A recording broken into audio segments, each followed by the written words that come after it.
There's all these things that they try to say in order to avoid having to pay for the damages caused by wind.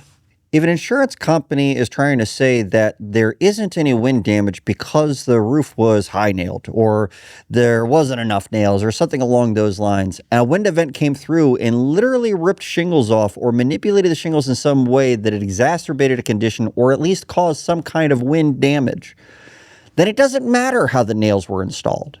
It's a moot point. See, the insurance company is actually charging you premiums.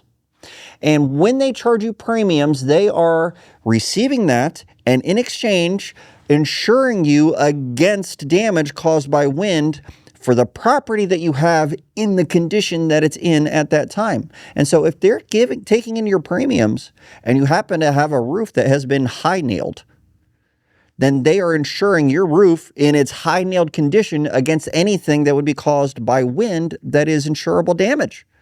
So if a wind event comes through and rips those shingles off, it doesn't matter if it was high nailed. You were insured in that condition already.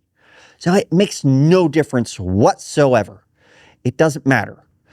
It doesn't matter that the high nail condition made it more susceptible to wind damage either, because they took your premiums.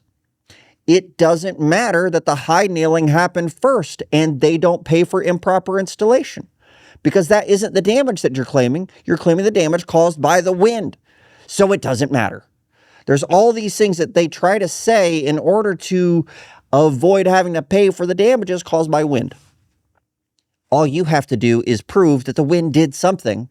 And if you can prove it, you won't lose it.